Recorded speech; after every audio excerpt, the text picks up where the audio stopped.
Good morning. Good morning.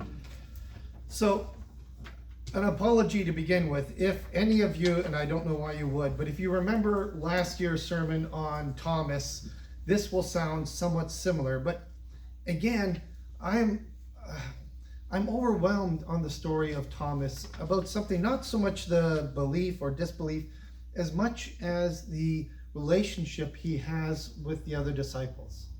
So, the disciples, without Thomas, are in a house, doors closed, windows locked. They are still fearful of the persecution of the Jewish leadership. So they're hiding in the house, and Jesus appears among them. And it literally blows the doors off of their existence. Suddenly now they believe, but now they believe in a way they had never believed before. And Jesus breathes upon them, gives them the Holy Spirit, and they are overwhelmed in the presence of the risen Lord. And so then when Jesus disappears, and they're like buzzing, and they're like, wow, this changes everything, and they're humming with this energy. And then Thomas comes and goes, yeah, I don't believe you. And they're like, no, Thomas. And all of them are there, not Judas, but the other 10, they're like, no, this really happened. And Thomas goes, look, unless I can put my finger through his hands and my hand in his side, he's kind of being a little irreverent, but it's just, he does not believe. And the others, their lives have changed because of this belief. And the amazing thing for me in this story, that just in the next sentence, 8 days later, they're all gathered again, and Thomas is with them. And what's so amazing for me about this is that though they have this incredibly strong disbelief, a difference of opinion, it has not broken their relationship. They don't say to Thomas, look, you don't believe us. This is so important to us. This is earth-shattering. This changes everything that we know. You don't believe us. You're no longer a part of us. They don't say that. And Thomas doesn't say, look, the 10 of you, you've gone crazy. You have obviously gone off the deep end. I understand, and I no longer want to associate with you. He doesn't say that either. Instead, even though they have this huge disagreement, they are still in fellowship with one another. And this, for me, is a profound message, especially in this time and age, where we are constantly looking at people and saying, well, if you agree with me, then you're in my circle. If you disagree with me, you're not in my circle. I will have fellowship with you if we can check all these boxes. But if we miss 2 or 3 of these, especially the important ones like faith, our understanding of the world, then sorry, we can't. And you have perhaps in the beginning, after Christ has risen, one of the most profound acts of hospitality. Because the 10, even though Thomas doubts them, calls them out and out liars, they have not shunned him. They have not cast him aside, but they continue to invite and welcome him into their space. And because of that act of hospitality, Thomas is able to come into the presence of Christ. If they had said to Thomas, no, you can't be with us, maybe Jesus would have found him somewhere else. But because they welcomed him in, he could experience Jesus in the presence of his fellow disciples. Because they did not allow their disagreement to break their relationship, their friendship, their love for one another. And this is a lesson that as a church, we have not always been very good at following. Too often we have taken ideas and have made them more important than people. We have said, well, if you believe this and not like we believe, then you can't be a part of us. If you believe in this aspect of the resurrection or this aspect of baptism, how many years were we divided over how you baptize?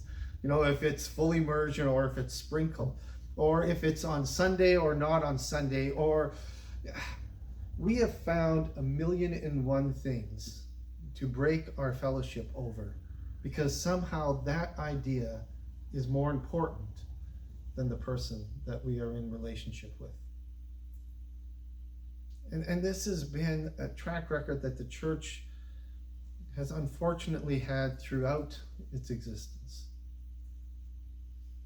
We focus on the things that we think somehow are important, and we completely miss the whole concept that we have been called to be the presence of Christ, to love our neighbor as we love ourselves.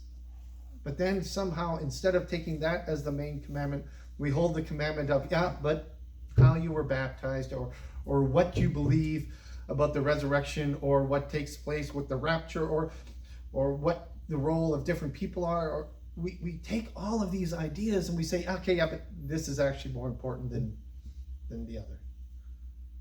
And we have cast what I would say is a negative experience of what the church is supposed to be. We are supposed to be the place that holds the space for people to encounter the love and the grace and the mercy and the compassion of God. We are called to be the place that does not judge, but offers compassion, mercy, grace, and love. It's what gets us here. The fact that we can accept the grace of God, knowing all the things that we have done, knowing our mistakes and our flaws, where we have failed, and yet we come here and we say, God loves me. And part then, the next step of that is to say to anyone who comes in that God loves you. And to hold that space, even if we disagree with them, even if we don't have the same ideas, even if we think that they, even if we think that somehow they might not take our faith or our beliefs seriously, still we hold the space and we extend them the love and the grace like the other disciples did for Thomas. So that maybe, perhaps, they can encounter the love and the grace. Think of the example that Jesus sets. So the disciples, when last he met them, had all scattered. He was caught, he was tried, and the disciples, Peter from a distance, and then John later on at the cross, but for the most part, the disciples abandoned him.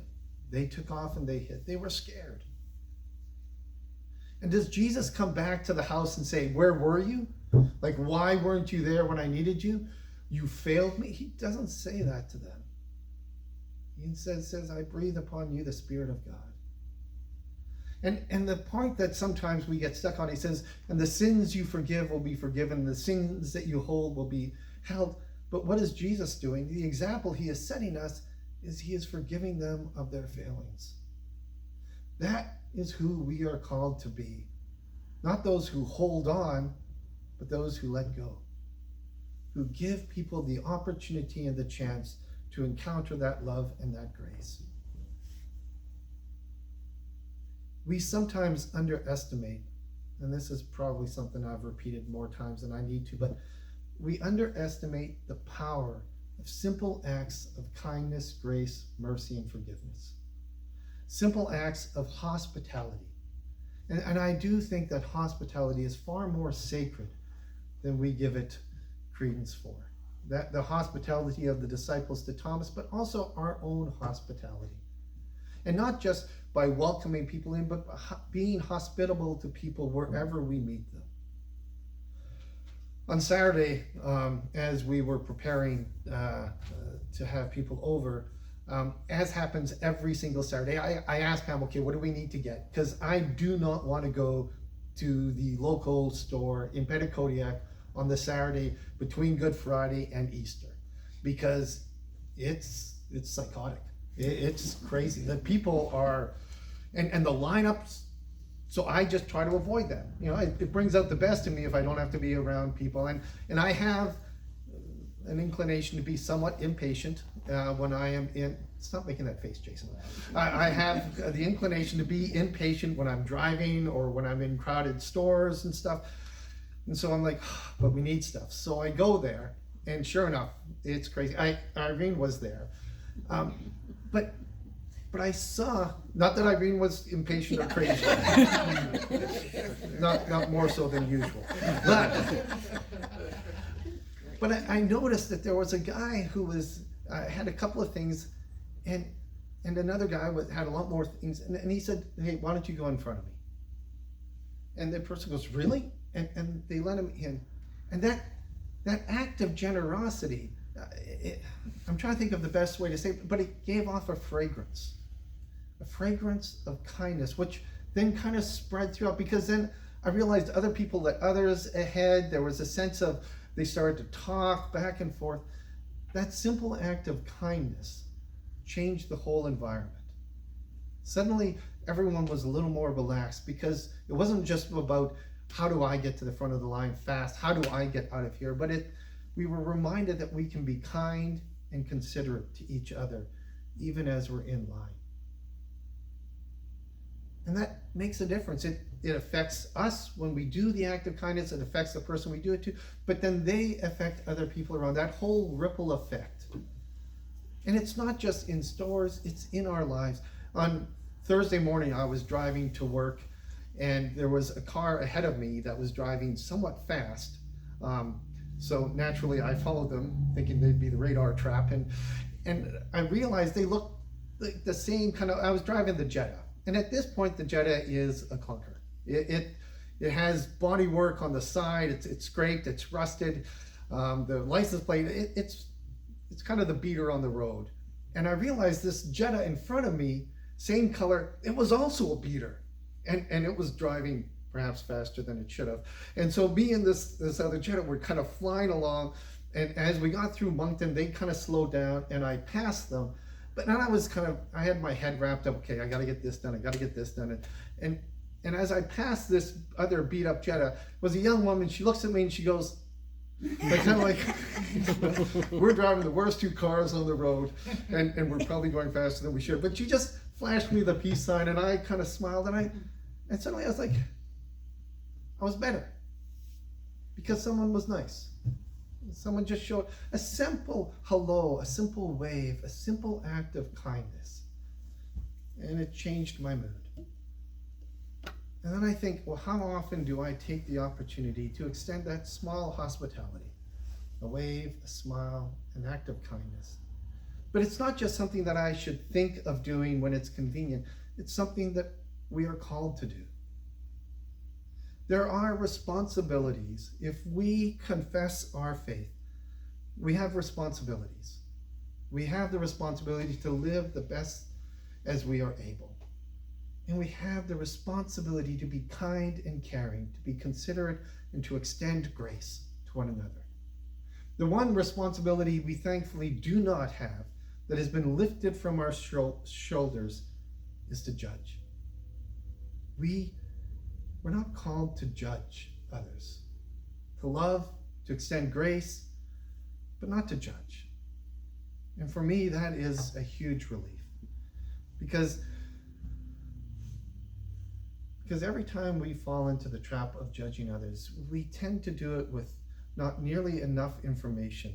We make assumptions about people. We cast them in a light that we don't fully understand, and in a sense, what we do is we go into our house, we close the doors, we shut the windows, and we do not invite them in.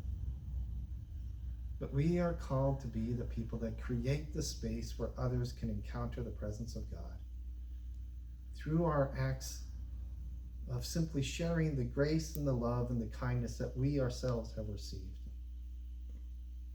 And it can change someone's life. It can change our life. We lift each other up, not by telling others to be better, but by showing them compassion.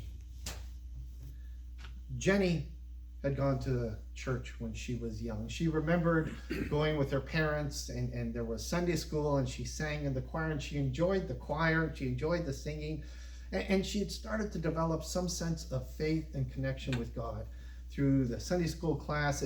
Her parents didn't necessarily talk about it a lot, but they would do prayers before meals, and she felt this sense of connection with God. Then her parents got a divorce. And the next time Jenny went to the church with her mother, it felt very different. People were telling her mother that she was making a mistake, that she was choosing wrong.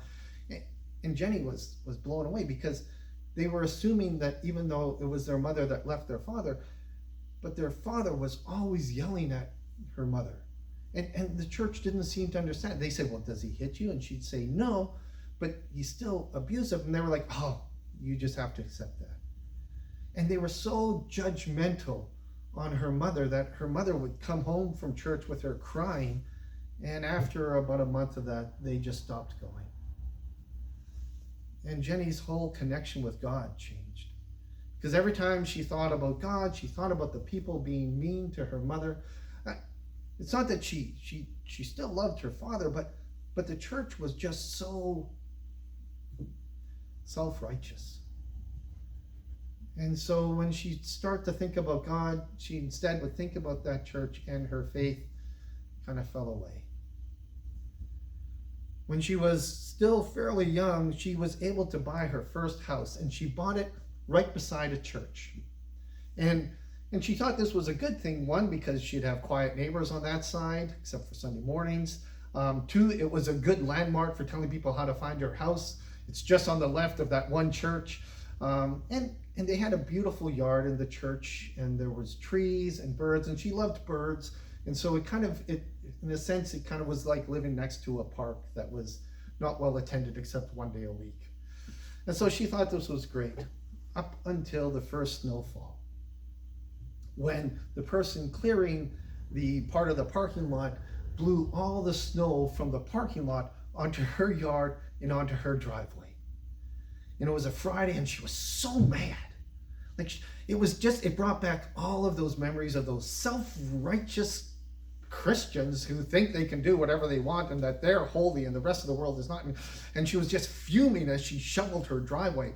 And on Saturday, she looked and she saw that there was someone at the church, and that was it. She was going to go and she was going to let them know just what they did. And so she marched out of her driveway, she marched into the church, and she stopped. The door was closed.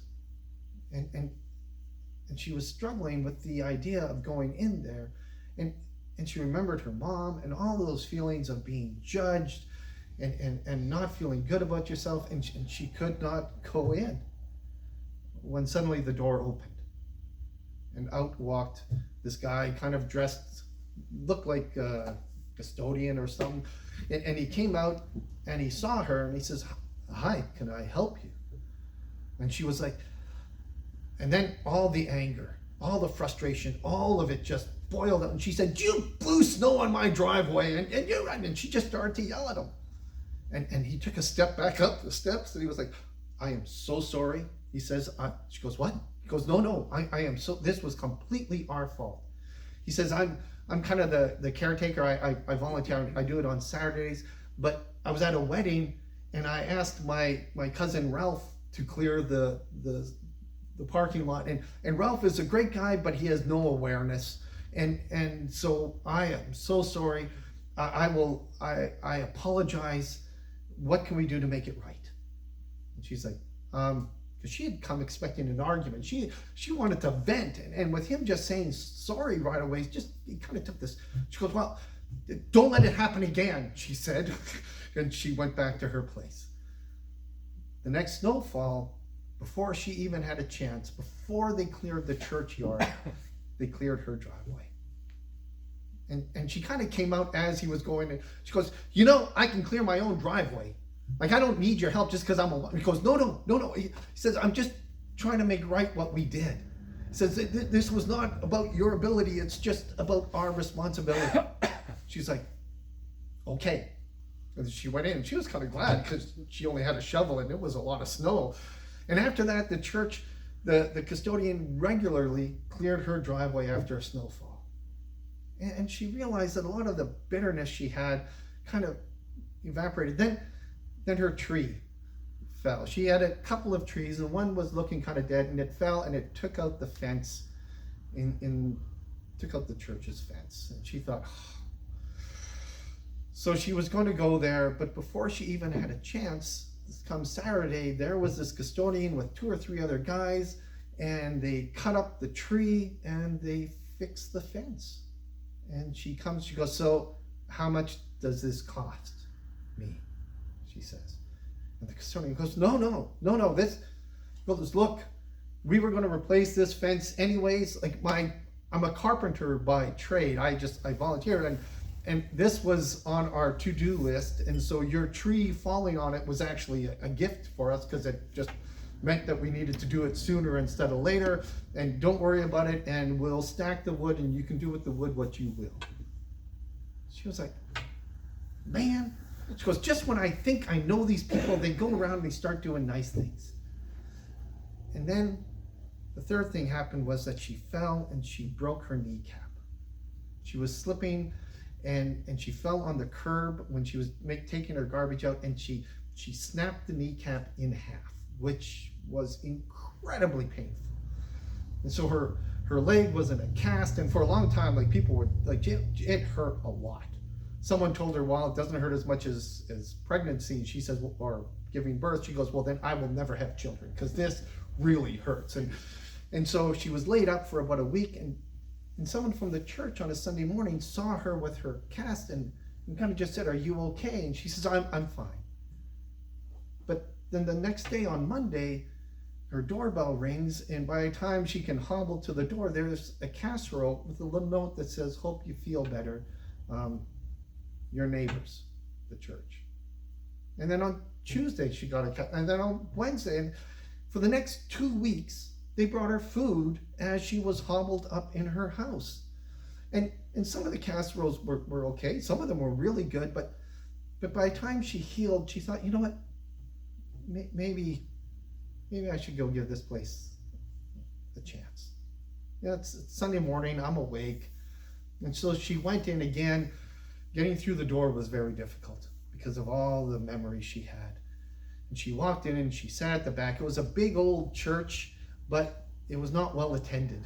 And there was just a few people. And so she kind of didn't want to sit in the very back by herself, because that would make her just stick out. So she found the furthest row back where there was someone sitting. It was an older woman, and she sat down beside her. And the older woman, she thought, well, old people tend to be nice, right? But this old woman turned and looked at her and said, you have a good singing voice? And Jenny said, well, I don't know. Okay, you can stay here, but if your voice isn't very good, I'm going to do this, and that means you should move further away. But if you can sing well, you can stay close to me. And Jenny kind of laughed. She goes, oh, okay. And after the first song, the old woman leaned over and said, you can stay.